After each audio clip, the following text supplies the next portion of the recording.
ഈ വീഡിയോയിൽ യമനിൽ നിന്നും പുതിയ അപ്ഡേറ്റ്സ് വരുന്നുണ്ട്. അതുപോലെ ഫ്രാൻസിൻ്റെ ഉള്ളിൽ അതേപോലെ തന്നെ ചെറിയ ഡെവലപ്മെൻറ്റ്സ് ഉണ്ട്. അങ്ങനെ ഗ്ലോബലി ചൈനയും അമേരിക്കയും തമ്മിലുള്ള ട്രേഡുമായിട്ട് ബന്ധപ്പെട്ട അപ്ഡേറ്റ്സുകൾ വരുന്നുണ്ട്. അപ്പോൾ എല്ലാം കൂടെ നമുക്ക് സമഗ്രമായിട്ട് കുറേ വാർത്തകൾ നമുക്ക് ഇതിനകത്ത് നോക്കാനുണ്ട്. അപ്പോൾ എന്തായാലും ചാനൽ നിങ്ങൾ സബ്സ്ക്രൈബ് ചെയ്തിട്ടില്ല എന്നുണ്ടെങ്കിൽ ഒന്ന് സബ്സ്ക്രൈബ് ചെയ്തോളൂ. നമുക്ക് തുടർന്ന് വാർത്തയിലേക്ക് പോവാം. ചൈന ബോയിങ്ങുമായിട്ട് ബന്ധപ്പെട്ട കംപ്ലീറ്റ് കരാറുകൾ, അതേപോലെ തന്നെ സ്പെയർ പാർട്സ് മേടിക്കുന്നത് ഈ ബോയിങ്ങുമായിട്ടുള്ള കംപ്ലീറ്റ് കച്ചവടവും നിർത്തി വെച്ചിരിക്കുകയാണ്.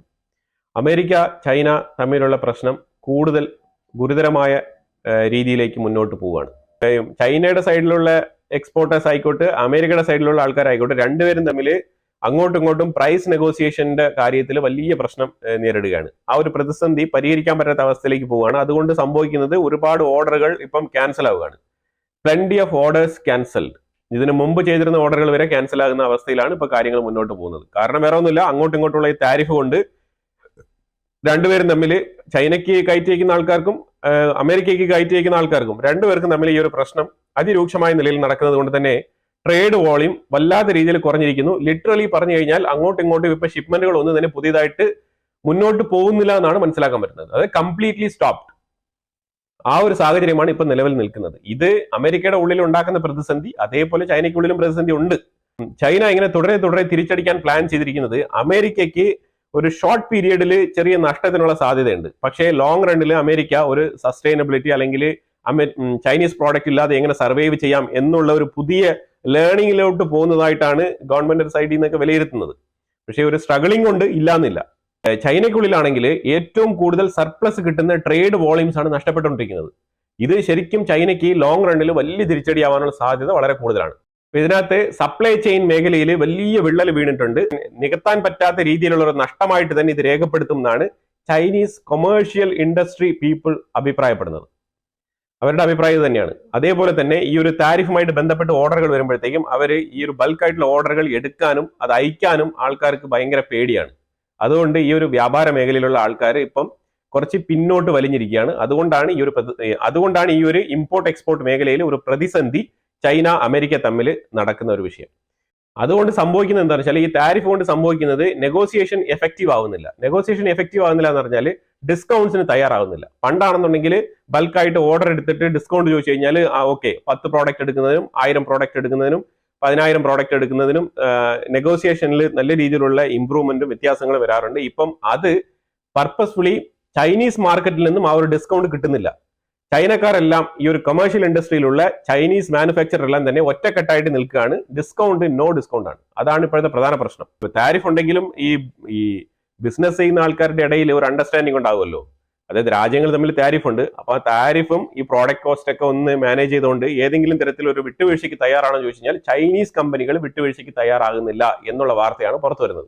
അതുകൊണ്ട് സോ ഒബ്വിയസ് മറ്റേ സൈഡിലും ഇപ്പൊ ആ ഒരു വിഷയത്തിൽ ഒരു പ്രഷർ തുടങ്ങിയിട്ടുണ്ട്. അതായത് അമേരിക്കൻ സൈഡിൽ നിന്നും ഡിസ്കൗണ്ടുകൾ ഇനി സാധ്യമല്ല എന്നുള്ള നിലയിലാണ് രണ്ട് സൈഡിലുള്ള ബിസിനസ് മാനുഫാക്ചറേഴ്സ്, രണ്ട് സൈഡിലുള്ള പ്രോഡക്റ്റ് മാനുഫാക്ചറിംഗ് കമ്പനിയുമായിട്ട് ബന്ധപ്പെട്ട ആൾക്കാരൊക്കെ ഇതേ നിലപാടാണ് ഇപ്പൊ തുടരുന്നത്.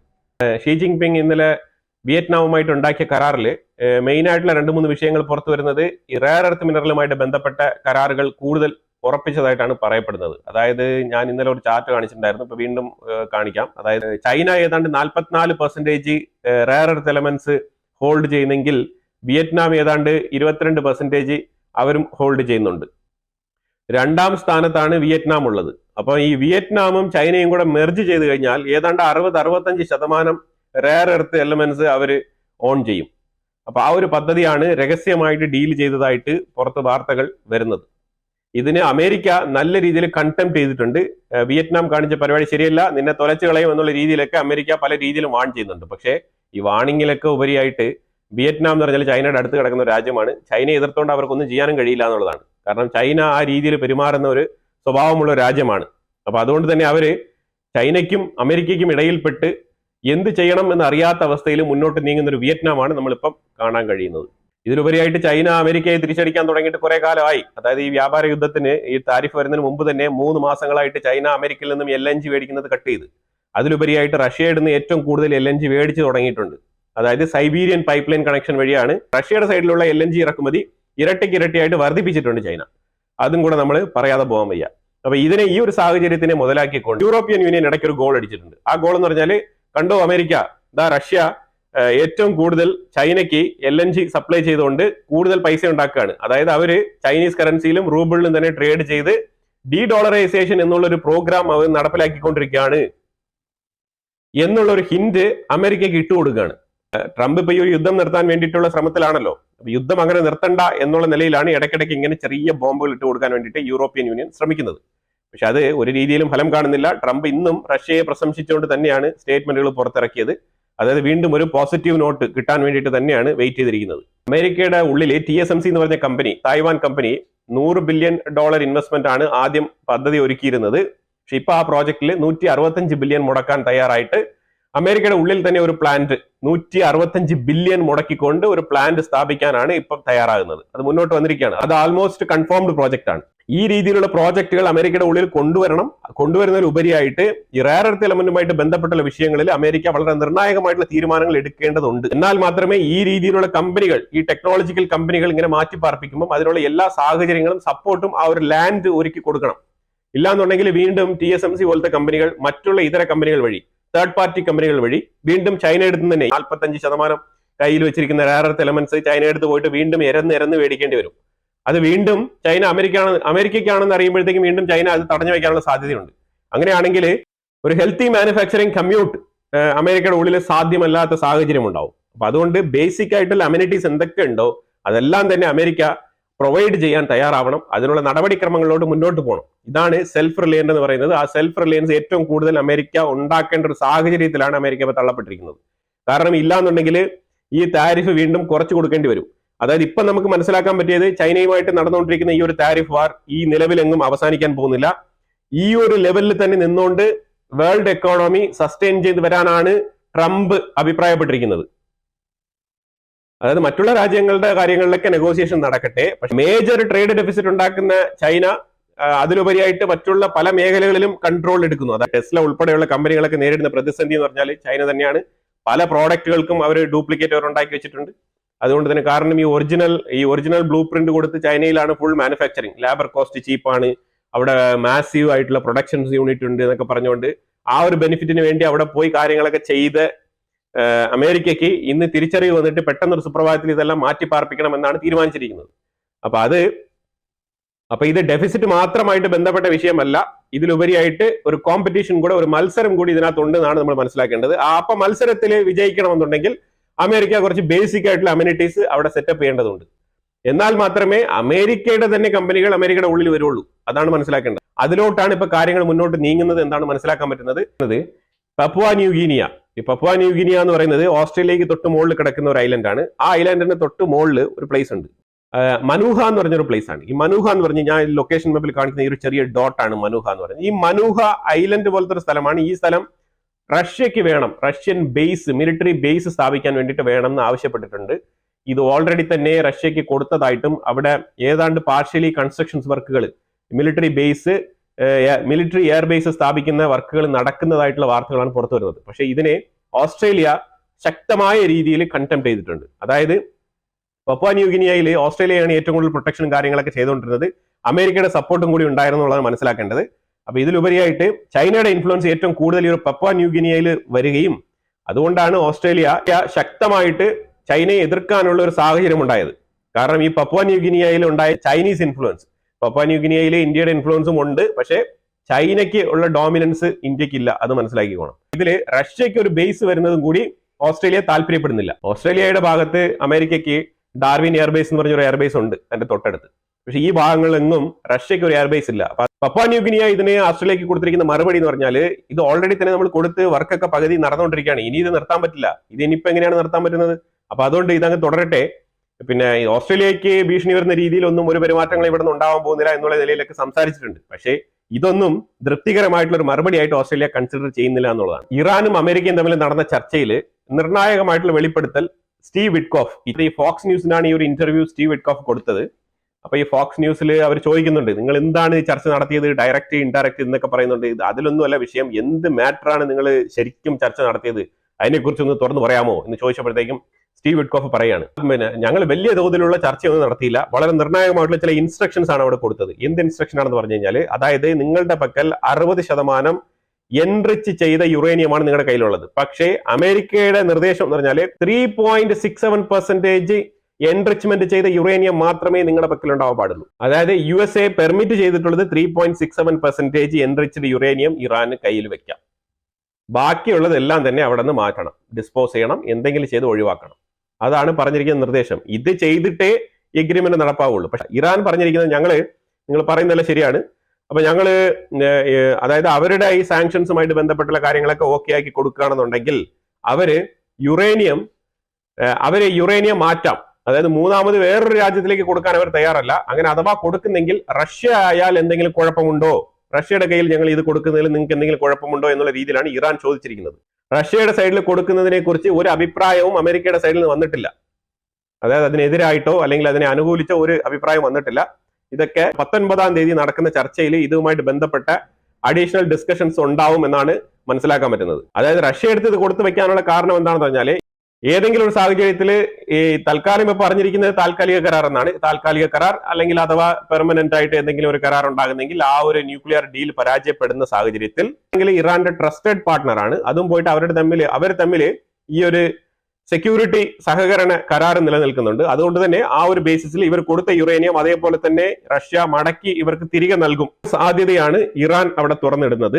പക്ഷേ അതിൽ വേറൊരു പ്രശ്നമുള്ളത്, അതായത് ഇപ്പൊ റഷ്യയുടെ കയ്യിൽ ഇപ്പൊ ഈ ഒരു യുറേനിയം മാറ്റിവെക്കപ്പെടുന്നുവെങ്കിലും അതൊരു പൂർണ്ണമായ ഒരു ഡിസ്ട്രക്ഷൻ ആയിട്ട് കരുതാൻ കഴിയില്ല. കാരണം ഏത് സാഹചര്യത്തിലും ഒരു കോൾ ചെയ്ത് കഴിഞ്ഞാൽ അല്ലെങ്കിൽ ഒരു മെസ്സേജ് ഇട്ട് കഴിഞ്ഞാൽ സാധനം ഇറാനിൽ എത്തുമെന്നുണ്ടെങ്കിൽ എന്ത് തരത്തിലുള്ള ഒരു യുറേനിയം ഡിസ്ട്രക്ഷൻ ആണ് അവർ ചെയ്യാൻ പോകുന്നത്? അപ്പൊ അതുകൊണ്ട് ഇതിനകത്ത് യാതൊരു പ്രസക്തിയില്ല. പിന്നെ പേരിന് വേണ്ടി വേണമെങ്കിൽ ഓക്കെ എന്നൊക്കെ പറഞ്ഞിട്ട് ഒരു എഗ്രിമെന്റുമായിട്ടൊക്കെ മുന്നോട്ട് പോവാം. അതാണ് ഇതിനകത്ത് നമുക്ക് മനസ്സിലാക്കാൻ പറ്റുന്നത്. നമ്മളുടെ ഗ്ലോബൽ ലീഡർ, അതായത് ഏത് വിഷയം നടന്നാലും ഗാസയുടെ പ്രശ്നം ഞാൻ ഇപ്പൊ തീർക്കും, പിന്നെ റഷ്യ ഉക്രൈൻ വിഷയവും ഞാൻ പുടിനുമായിട്ടൊക്കെ സംസാരിക്കാൻ തയ്യാറാണ് എന്നുള്ള നിലയിലൊക്കെ നിന്നിരുന്ന നമ്മളുടെ ഗ്ലോബൽ ലീഡർ ഇമ്മാനുവൽ മാക്രോൺ ഏത് വിഷയം നടന്നാലും പുള്ളി അവിടെ വന്നിട്ട് ആ ചർച്ചയ്ക്ക് പങ്കെടുത്ത് എന്തെങ്കിലുമൊക്കെ ഒരു തീരുമാനമാക്കിയിട്ടേ പോവുള്ളൂ. കാരണം എല്ലാ ഗ്ലോബൽ പ്രശ്നങ്ങളും മാക്രോണിലൂടെയും എർദോഗണിലൂടെയുമാണ് സോൾവ് ചെയ്യപ്പെടുന്നത് ലോകത്ത്. അങ്ങനെയാണ് പൊതുവിലെ ഇൻസൈറ്റ്സ് മലയാളം മനസ്സിലാക്കിയിരിക്കുന്നത്. അപ്പൊ എന്തായാലും മാക്രോണിന്റെ ഇന്റർണൽ ഇഷ്യൂസ്, അതായത് ഫ്രാൻസിനുള്ളിൽ ഒരു വിഷയം, അതായത് ഈ ജയിലുകളുടെ മുമ്പിലൊക്കെ നിർത്തിയിട്ടിരുന്ന ഈ ജയിൽ കോർഡിനേറ്റേഴ്സ് ഉണ്ട്, ഈ ജയിൽ നിയന്ത്രിക്കുന്ന കോർഡിനേറ്റേഴ്സ് ആയിട്ടുള്ള ആൾക്കാർ, അവർ യാത്ര ചെയ്യുന്ന വാഹനങ്ങളാണിത്. ആ വാഹനങ്ങളെല്ലാം തന്നെ ഒരേ സമയം ടപടപേന്ന് പൊട്ടിത്തെറിച്ചിരിക്കുകയാണ്. ഇതെന്താണ് സംഭവം എന്ന് നോക്കിക്കഴിയുമ്പോഴത്തേക്കും ഇവിടെ ഈ മരുന്ന് കച്ചവടം ചെയ്യുന്ന ആൾക്കാർ ഏറ്റവും കൂടുതലാണ് ഇപ്പം ഫ്രാൻസിന്റെ ഉള്ളിലാണെന്ന് പൊതുവിലെ വാർത്തകൾ പുറത്തു വരുന്നത്. അപ്പൊ ഇവരുടെ ഈ സംഘത്തിൽപ്പെട്ട കുറെ ആൾക്കാർ ഈ ജയിലുകളിലൊക്കെ കിടപ്പുണ്ട്. അപ്പൊ അതിനെ അവരൊരു ഇൻഡയറക്റ്റ് ആയിട്ടുള്ള ഒരു ഭീഷണിയായിട്ടാണ് ഈ കാർ ഇങ്ങനെ പൊട്ടിത്തെറിപ്പിച്ചതായിട്ട് വാർത്തകൾ പുറത്തു വരുന്നത്. അതായത് കഴിഞ്ഞ ഒരു 2 ആഴ്ച കൊണ്ട് തന്നെ ഫ്രാൻസിന്റെ ഉള്ളില് ഈ മരുന്ന് കടത്ത് ചെയ്യുന്ന ഈ ആൾക്കാർക്കെതിരെ നല്ല രീതിയിലുള്ള നിയമനിർമ്മാണങ്ങളും അതേപോലെ പല നടപടിക്രമങ്ങളും ഫ്രാൻസിന്റെ ഉള്ളിൽ എടുത്തിട്ടുണ്ട്. ഈ കച്ചവടം നടത്തുന്ന ഈ ആൾക്കാർ പ്രതിഷേധിച്ചതായിട്ടാണ് വാർത്തകൾ പുറത്തു വരുന്നത്. അതായത് ശരിക്കും പറഞ്ഞാൽ ഇതിപ്പോ മെക്സിക്കോയാണോ ഫ്രാൻസ് ആണോ എന്ന് നമുക്കിപ്പോ ഡൗട്ടാണ്. കാരണം മെക്സിക്കോയിലാണ് ഈ രീതിയിലുള്ള താറുമാറായിട്ടുള്ള പ്രവർത്തികളൊക്കെ നടക്കുന്നത്. അപ്പൊ ആ രീതിയിൽ കുത്തഴിഞ്ഞ അവസ്ഥയാണ് ഫ്രാൻസിന്റെ ഉള്ളിൽ നടക്കുന്നത് എന്നാണ് പൊതുവിൽ വാർത്തകൾ പുറത്തു വരുന്നത്. അപ്പൊ മെക്സിക്കോയെക്കാളും മോശപ്പെട്ട അവസ്ഥയാണ് ഫ്രാൻസ് ഇപ്പൊ ഈ ഒരു വിഷയത്തിൽ സഞ്ചരിച്ചുകൊണ്ടിരിക്കുന്നത്. ഇതേ അവസ്ഥ തുടരുകയാണെന്നുണ്ടെങ്കിൽ ഇനി ഈ മരുന്ന് മാഫിയ ചെയ്യുന്ന ഈ ആൾക്കാർ തീരുമാനിക്കും ഇനി ഫ്രാൻസിൽ ആര് കസേരയിൽ ഇരിക്കണം എന്നുള്ളത്. അതായിരിക്കും ഇനി സംഭവിക്കാൻ പോകുന്നത്. ഇസ്രായേലിന്റെ ഉള്ളില് നവാറ്റിം എയർബേസിൽ 2 C-17 കാർഗോ എയർ ഷിപ്മെന്റ് വന്ന് ഇറങ്ങിയിട്ടുണ്ട്. അതിനകത്ത് മൊത്തം ഒരെണ്ണത്തിൽ 3000, ഇനി ഒരെണ്ണത്തിൽ 7000 ഇമ്മ്യൂണിഷൻസ് ആണ്, ബോംബാണ്. USS ഹാരി എസ് ട്രൂമനും USS കാൾസനും കുറച്ച് ഡിസ്റ്റൻസിൽ, അതായത് ഇതുവരെ നിന്നിരുന്ന ഒരു യമനുമായിട്ട് നിന്നിരുന്ന ഒരു ക്ലോസ് പ്രോക്സിമിറ്റിയിൽ നിന്നും കുറച്ച് ഡിസ്റ്റൻസിൽ മാറ്റി ഇട്ടിരിക്കുകയാണ്. കാരണം നിരന്തരം ഈ ഹൂത്തികൾ ഇങ്ങനെ റോക്കറ്റ് വിട്ടുകൊണ്ടേയിരിക്കുകയാണ്. ഈ ഒരു റോക്കറ്റിനെ ഡിസ്ട്രോയ് ചെയ്യുന്ന പറഞ്ഞാൽ അമേരിക്കയ്ക്ക് നല്ല എക്സ്പെൻസീവ് ആയിട്ടുള്ള പരിപാടിയാണ്. അതേപോലെ ഹൂത്തികൾ ഇതുവരെ 19 MQ-9 റീപ്പർ ഡ്രോണുകൾ അമേരിക്കയുടേത് അടിച്ചു വീഴ്ത്തിയിട്ടുണ്ട്. ഇതൊക്കെ തന്നെ നഷ്ടക്കച്ചവടം തന്നെയാണ്. ഇപ്പം അമേരിക്ക എന്താണ് ഉദ്ദേശിക്കുന്നത് പറഞ്ഞാൽ കുറച്ച് ലോങ് ഡിസ്റ്റൻസിൽ നിന്നും ഹൂത്തികളുടെ നിർണായകമായിട്ടുള്ള ചില ബേസുകളും ടാർഗറ്റുകളൊക്കെ അറ്റാക്ക് ചെയ്ത് തൊലച്ചു കളഞ്ഞിട്ട് UAE, സൗദി അറേബ്യ 2 ഗ്രൗണ്ട് ഫോഴ്സിനെ അകത്തോട്ട് ഇറക്കി വിടാനുള്ള പദ്ധതിയാണ് അണിയറയിൽ ഒരുങ്ങുന്നത്. ഇതിനെക്കുറിച്ചുള്ള ബാക്ക്ഡോർ ഡിസ്കഷൻസ് നടക്കുന്നുണ്ട്. കാരണം ഈ ഒരു UAE ഈ ഭാഗത്തും സൗദി അറേബ്യ ഈ ഭാഗത്തും നല്ല രീതിയിലുള്ള ഡോമിനൻസ് ചെയ്യുന്ന രണ്ട് മേഖലകളാണ്. ഈ മേഖലയിൽ നിന്ന് വളരെ എളുപ്പത്തിൽ തന്നെ വീണ്ടും 2012 ശേഷം വീണ്ടും ഒരു ശക്തമായ ആക്രമണം നടത്തിക്കളയാം എന്നുള്ള രീതിയിലുള്ള ഡിസ്കഷൻസ് സൗദി അറേബ്യ UAEയുമായിട്ട് ബന്ധപ്പെട്ട് നടക്കുന്നതായിട്ടാണ് പൊതുവിൽ വാർത്തകൾ പുറത്തു വരുന്നത്. UAE ഇതിന് ഓക്കെ പറഞ്ഞിട്ടുണ്ട് എന്നാണ് പൊതുവിലെ വാർത്തകൾ പുറത്തു വരുന്നത്. അതുകൊണ്ട് തന്നെ ഇപ്പൊ ഗാസ വിഷയത്തിൽ ശരിക്കും ഇപ്പൊ ഞാൻ പുതിയൊരു മാപ്പ് റിലീസ് ആയിട്ടുണ്ട്. ഇതാ ഞാൻ ഇവിടെ കാണിക്കുന്ന ഒരു മാപ്പാണ്. ഇതിനകത്ത് ഈ വയലറ്റ് കളറിൽ അല്ലെങ്കിൽ ഒരു പേൽ ബ്ലൂ കളറിൽ കാണുന്ന സ്ഥലങ്ങൾ മൊത്തം ഇസ്രായേൽ കൈയടക്കി വെച്ചിരിക്കുകയാണ്. അതായത് ഏറ്റവും കൂടുതൽ ഞാൻ ഗാസ ചുരുങ്ങുന്നു എന്ന് പറഞ്ഞ് ഞാൻ ഒരു വീഡിയോയിൽ പറഞ്ഞിട്ടുണ്ടായിരുന്നു. അതായത് ഗാസ ചുരുങ്ങുന്നു പറഞ്ഞാൽ ഇപ്പൊ ഇതാണ് ഗാസയുടെ അവസ്ഥ. ഇതാണ് ചുരുങ്ങിയ ഗാസ, നിങ്ങൾ കണ്ടോളൂ. അപ്പൊ ഇതിനകത്ത് വളരെ ചെറിയ സ്ഥലം, അതായത് ഒരു 50% ഇസ്രായേൽ കയ്യിലാക്കി വെച്ചിട്ടുണ്ട്.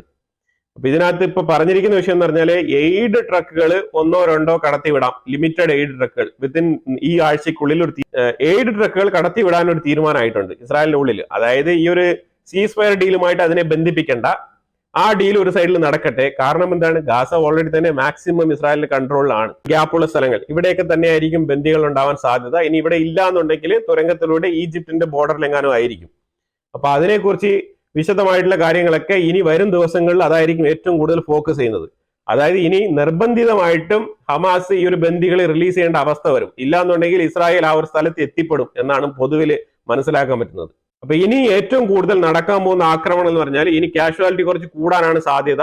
കാരണം ഇനിയുള്ളത് കുറച്ച് ഡീപ്പ് പോപ്പുലേറ്റഡ് ആയിട്ടുള്ള area, Khan Younis, central Gaza, അതേപോലെ തന്നെ ഗാസ സിറ്റി എന്ന് പറഞ്ഞ ആ ഒരു ഇത്രയും സ്ഥലങ്ങളൊക്കെയാണ് ഇനി ഫോക്കസ് ചെയ്യാൻ പോകുന്നത്. ആ രീതിയിലാണ് കാര്യങ്ങളുടെ പോക്ക് ഗാസയെ സംബന്ധിച്ചിടത്തോളം. അപ്പൊ അതുകൊണ്ട് ഏറ്റവും കൂടുതൽ ജനങ്ങൾ അവിടെ നിന്ന് പുറത്തു പോകുന്നതാണ്. സിവിലിയൻസ് എന്ന് കൺസിഡർ ചെയ്യുന്ന ആൾക്കാർ ഈ മോർ കോറിഡോർ എന്ന് പറഞ്ഞ ആ ഒരു കോറിഡോർ പുതുതായിട്ട് ഇസ്രായേൽ ഫിലഡൽഫി കോറിഡോറിന്റെ ഞാനിത് ആരോ മാർക്കിൽ കാണിക്കുന്ന ഈ ഒരു പുതിയ കോറിഡോർ, ഈ കോറിഡോർ നിർമ്മിച്ചത് ഈ ഒരു സിവിലിയൻസിനെ പുറത്താക്കാൻ വേണ്ടിയിട്ടാണ്. അപ്പൊ ഇത് ത്രൂ സിവിലിയൻസിന് വേണമെങ്കിൽ പുറത്തു പോവാം. ഹമാസ് അവിടെ ആയുധം പിടിച്ചുകൊണ്ടിരുന്നു കഴിഞ്ഞാൽ അവിടെ ബോംബ് വീണ് ചാവത്തേ ഉള്ളൂ. ഇതാണ് നടക്കാൻ പോകുന്നത്. ഷജയ്യ ബറ്റാലിയൻ എന്ന് പറഞ്ഞ ഹമാസിന്റെ ഷജയ്യ ബറ്റാലിയന്റെ 5 കമാൻഡറുകളെ ഇസ്രായേൽ വധിച്ചിട്ടുണ്ട്. അതിന്റെ ലിസ്റ്റും പേരും എല്ലാം അവർ പുറത്തു വിട്ടിട്ടുണ്ട്. ഇവരെല്ലാം തന്നെ ചീഫ് സീനിയർ പൊസിഷൻ ഹോൾഡ് ചെയ്യുന്ന ആൾക്കാരാണ്. ഗ്രീൻലാൻഡിന്റെ ഫോറിൻ മിനിസ്റ്റർ വിവിയാൻ പറഞ്ഞിരിക്കുന്നത് യൂറോപ്യൻ യൂണിയൻ അതൊക്കെ ഒരു സൈഡിൽ കിടക്കട്ടെ, അതൊന്നും ഞങ്ങൾക്ക് വലിയ കാര്യമില്ല, ഞങ്ങൾ ചൈനയുമായിട്ട് പുതിയ ട്രേഡ് എഗ്രിമെന്റും ഡീലൊക്കെ ഒപ്പിട്ടാൽ എന്താണെന്നുള്ള രീതിയിലുള്ള ആലോചനകളും അതുമായിട്ടുള്ള ഡിസ്കഷനുമായിട്ട് മുന്നോട്ട് പോകുന്നതായിട്ടാണ് അറിയാൻ കഴിയുന്നത്. അമേരിക്കയെ ചെറുതായിട്ടല്ല നല്ല രീതിയിൽ ചൊടിപ്പിച്ചിട്ടുണ്ട്. അതുകൊണ്ട് അമേരിക്കയുടെ ഭാഗത്തു നിന്നുള്ള പ്രതികരണങ്ങളും അതേപോലെ യൂറോപ്യൻ സൈഡിൽ നിന്നുള്ള പ്രതികരണങ്ങൾ കൂടെ വരാൻ സാധ്യതയുണ്ട്. പക്ഷെ യൂറോപ്യൻസ് ഇപ്പൊ കുറച്ച് സൈഡ് ലൈൻ ചെയ്താണ് നിൽക്കുന്നത്. കാരണം അമേരിക്കയെ അവർ ഗണ്ണിക്കുന്നത് കൊണ്ട് തന്നെ ചൈനയുമായിട്ടൊരു 50-50 എന്നുള്ള നിലയിൽ ഒരു ഷോ കാണിക്കേണ്ടതുണ്ട്. അതായത് നിങ്ങൾ അമേരിക്ക ഞങ്ങളെ കൺസിഡർ ചെയ്യുന്നില്ല എന്നുണ്ടെങ്കിൽ ഞങ്ങൾ ചൈനയുടെ ഭാഗത്തോട്ട് പോകും എന്നുള്ള ഒരു ടാക്ടിക്സ് ആണ് അവർ ഉപയോഗിച്ചുകൊണ്ടിരിക്കുന്നത്. അപ്പൊ അതുകൊണ്ട് യൂറോപ്പ് ഇതിനെ കണ്ടംപ്റ്റ് ചെയ്ത് പറഞ്ഞിട്ടില്ല, പക്ഷെ അമേരിക്ക ഇതിനെ കണ്ടംപ്റ്റ് ചെയ്ത് സംസാരിച്ചിട്ടുണ്ട്. അതേപോലെ ട്രംപ് ഹാർവാർഡ് യൂണിവേഴ്സിറ്റിക്ക് ഇന്ന് കൊടുക്കാനിരിക്കുന്ന 2.9 ബില്യൺ, അതേപോലെ തന്നെ ഫെഡറൽ ഫണ്ടായിട്ടുള്ള 9 ബില്യൺ, ഇത് 2 എമൗണ്ടുകളും തടഞ്ഞു വെച്ചിരിക്കുകയാണ്. ഹാർവാർഡ് യൂണിവേഴ്സിറ്റിയിൽ എന്തിനു വേണ്ടിയിട്ടാണ് നിങ്ങൾ ഈ ഒരു ഹമാസിനെ അനുകൂലിച്ചുള്ള ഫണ്ടുകളൊക്കെ യൂണിവേഴ്സിറ്റിക്കകത്ത് വരുന്നത്? ഹാർവാർഡ് യൂണിവേഴ്സിറ്റിയിൽ ഹമാസിന് വേണ്ടിയിട്ട് ഫണ്ട് സ്വരൂപിച്ചതായിട്ടുള്ള തെളിവ് ലഭിച്ചതിനെ തുടർന്നാണ് ഈ ഹാർവാർഡ് യൂണിവേഴ്സിറ്റിക്ക് കൊടുക്കാനുള്ള ഗവൺമെന്റ് ഫെഡറൽ ഫണ്ടുകളൊക്കെ ട്രംപ് അഡ്മിനിസ്ട്രേഷൻ നിർത്തിവെച്ചിരിക്കുന്നത്. അപ്പൊ ഇതൊക്കെയാണ് നിലവിൽ നടന്നുകൊണ്ടിരിക്കുന്ന ചില ഡെവലപ്മെന്റ്സ്. അപ്പൊ ഇതിനെക്കുറിച്ച് അഭിപ്രായങ്ങൾ കമന്റ് ബോക്സിൽ രേഖപ്പെടുത്തുക. കൂടുതൽ വിഷയങ്ങളുമായിട്ട് അടുത്ത വീഡിയോയിൽ വരാം. Thank you so much.